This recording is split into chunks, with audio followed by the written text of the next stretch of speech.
मैंने पिछले जुमे भी कुछ बातें बताई थी आमाल के ताल्लुक से, मामलात के ताल्लुक से। अपने आमाल को दुरुस्त करने की जरूरत है। हम लोगों ने अल्लाह ताला को भुला दिया, अल्लाह से बगावत कर ली। अल्लाह हमें बुलाता है, हम दूर भागते हैं। अल्लाह हमारे नजदीक आता है, हम दूर चले जाते हैं। अल्लाह हमें आवाज देता है, हम कानों को बंद कर लेते हैं। अल्लाह हमें देखता है, हम अल्लाह की तरफ देखना नहीं चाहते। अल्लाह हमें सुनाता है, वन नज्मी इज़ा हवा मा ज़ल्ल साहिबुकुम वमा गवा वमा यंतिकु अनिल हवा इन हुवा इल्ला वह्युन यूहा अल्लमहु शदीदुल कुवा। हम आयतों को सुनना नहीं चाहते। 90% जवान कुरान से नाखानदा है। कैसे ये कौम फला पा सकती है जिस कौम में 90% लोग कुरान को पढ़ना ना जानता हो, जो मकतब को छोड़ चुका हो, जो मकतब की तालीम में अपने बच्चों को भेजना ना चाहता हो, जो मकतब की तालीम को एक छोटी सी चीज समझता हो। आज तुम कान खोलकर सुनो, ये तुम्हारे ईमान की जमानत देने वाली दरसगाह मस्जिद के अंदर चलने वाले मकातिब हैं, मसाजिद में चलने वाली दरसगाहें हैं। अपने बच्चों को इससे दूर करोगे, ईमान से दूर हो जाओगे। तुम्हें याद नहीं है? याद करो हजरत याकूब अलैहिस्सलाम को, याद करो इसहाक अलैहिस्सलाम को, याद करो इस्माइल को, याद करो इब्राहिम को, जिसके बाप भी पैगंबर थे, जिसके दादा भी पैगंबर थे, जिनकी औलाद भी पैगंबर थी। उनकी औलादों की औलादों में, उनकी नस्लों में जब कुफ्र का गलबा हुआ तो सारी कौम कुफ्र की तरफ चली गई। बताओ तुम उन लोगों की परवरिश कैसी हुई होगी जिनका दादा भी पैगंबर, जिनका बाप भी पैगंबर, जिनका चचा भी पैगंबर, जिनका रिश्तेदार भी पैगंबर। उनके घर का माहौल कितना पुरईमान होगा, ईमान से भरा हुआ होगा। तब भी उनकी नस्लों में ईमान से दूरी होकर कुफ्र की तरफ उनकी नस्लें चली गई। हम तुम समझते हो ऐसा ही चलता रहेगा। कुफ्र के बादल तुम पर बिल्कुल छाए जा रहे हैं, कुफ्र की चीजें तुम पर आई जा रही है। आज जिहालत के तौर पर हमारे बीच कई चीजें पनप रही है। एक तो ये कि हम अपने बच्चों को कुरान की तालीम देने में सुस्त पड़े चले जा रहे हैं। आज हम कुरान की तालीम देने में इतने सुस्त हो गए कि हमने ट्यूटर ढूंढना शुरू कर दिया कि मेरे घर पर आकर तुम मेरे बच्चे को नूरानी कायदा पढ़ाओ। इस तरह से तालीम नहीं होती। क्या तुम स्कूलों से हटाकर 12वीं करा सकते हो अपने बच्चों को? क्या कॉलेज से हटाकर अपने बच्चों को अच्छी तालीम दे सकते हो? तालीम तो इज्तिमाई तौर पर होती है, इल्म तो इज्तिमाई दरसगाहों में आता है, इल्म तो मेजॉरिटी में आता है, इल्म तन्हाई में नहीं आता। तुम सोचते हो कुरान तन्हाई में पढ़ ले मेरा बच्चा। तुम अपने घर में ट्यूशन लगाते हो, मकतब नहीं भेजना चाहते। अपने बच्चों को मसाजिद के मकातिब में भेजो। ये मकातिब तुम्हारी नस्लों की ईमान की जमानत लेता है। आज नहीं, जब मौलाना इलियास रहमतुल्लाह अलैह थे तब अल्लाह ताला ने उनसे ये कहलवाया कि मकातिब में अपने बच्चों को भेजो, और ये सारी तरतीब तहरीक चलवाई। जब अकाबिरे देवबंद ने ये समझा कि अब कुफ्र का बादल डगमगाने लगा, हमारे ऊपर छाया जाने लगा, तो मदारिस और मकातिब का जाल इन उलमाओं ने बिछाया तुम्हारे ईमान की हिफाजत के लिए।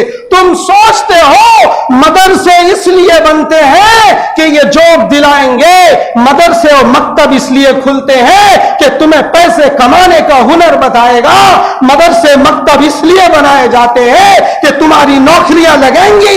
नहीं, ये मकतब इसलिए बनते हैं कि तुम्हारे ईमान की हिफाजत की ये जमानत लेता है। वो देखो, एक लड़की के सर पर बुर्का है, उनकी बॉडी पर उनका उनके उनके दुपट्टे हैं, एक देखो लड़के पर उनके सर के ऊपर टोपियां आ रही है, वो देखो कुर्ता पाजामा पहनकर चला जा रहा है। अगर ये मकतब मदरसे ना होते तो आज ये टोपियां ना होती, ये नकाब ना होता, ये बुर्का ना होता, ये जाहिरी ईमान का शिआर ना होता। ये क्यों है? इसलिए कि ये मकातिब और मदारिस ने अपने मिशन की जाहिरी मेहनत की है, और बातिनी मेहनत तो इल्म है, बातिनी मेहनत तो इल्म है।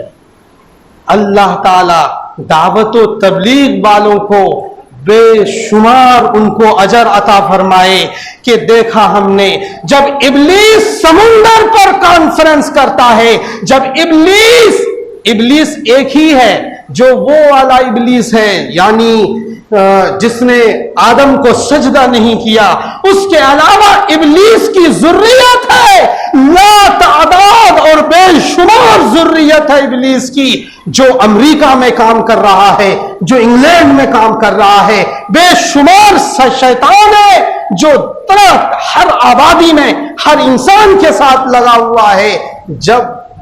अब इब्लीस आलिमुल गैब नहीं है, इब्लीस को क्या पता कि बिस्मिल्लाह मस्जिद में क्या चल रहा है, वो तो बैठा अपनी जगह पे। कौन बताता है उसे बताता है उनकी जुर्रियत, उनके कारिंदे उनको बताते हैं। कैसे? वो एक अथॉरिटी है, उसमें जब कॉन्फ्रेंस करता है वो तो अपनी कॉन्फ्रेंस वो जमीन पर नहीं करता, समुंदर पर करता है। समुंदर पर शैतानों का एक बड़ा जलसा करता है, उसमें पूछता है तूने क्या करा, तूने क्या करा। वो बताता है मैंने ये करा। नुके चल हट, ये कोई काम है तेरा?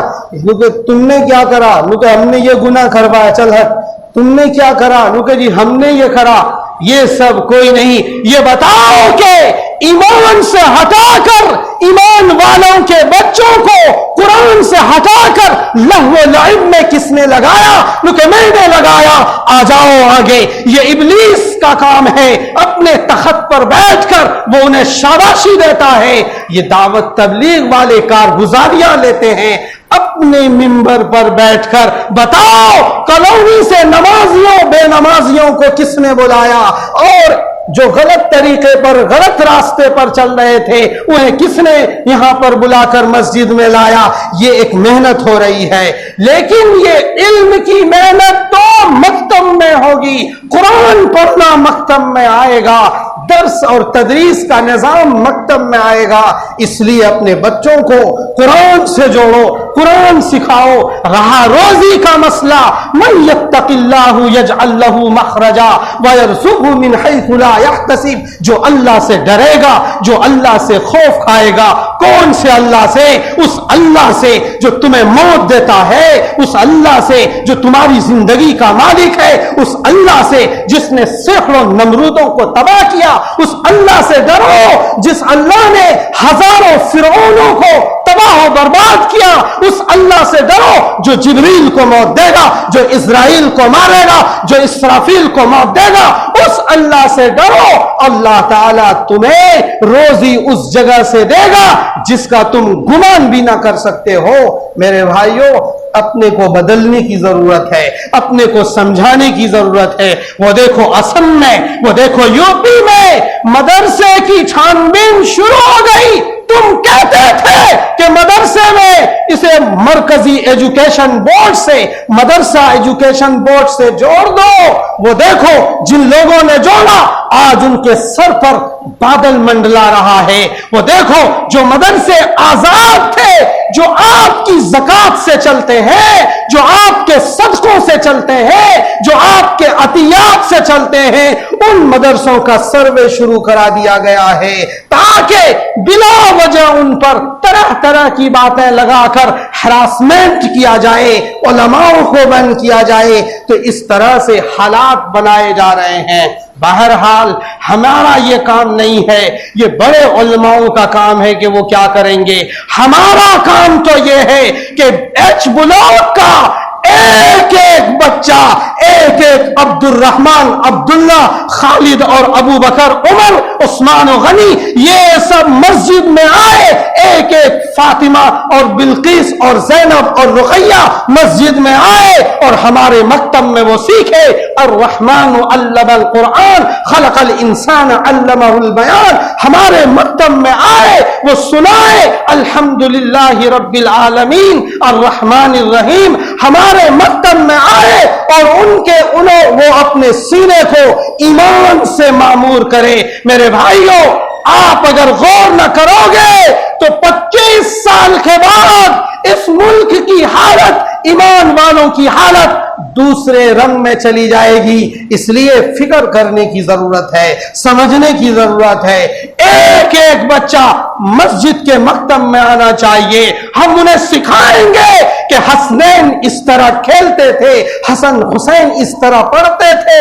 हम उन्हें सिखाएंगे ज़ैनब और रुकैया इस तरह पढ़ती थी। हम उन्हें सिखाएंगे अम्मा खदीजा ऐसी थी। हम उन्हें बताएंगे कि आयशा ऐसी थी। हम उन्हें बताएंगे कि फातिमा की रवादारी ऐसी थी। हम उन्हें बताएंगे कि उम्मे हबीबा का ये अखलाक था। हम उन्हें बताएंगे कि कुलसूम का ये अखलाक था। कहां चले जा रहे हो? अपने बच्चों को एक्टरों की दुनिया में खड़ा कर दिया, अपने बच्चों को स्टारों की दुनिया में खड़ा कर दिया। मेरे भाइयों, सब कुछ करो पर अपने ईमान की हिफाजत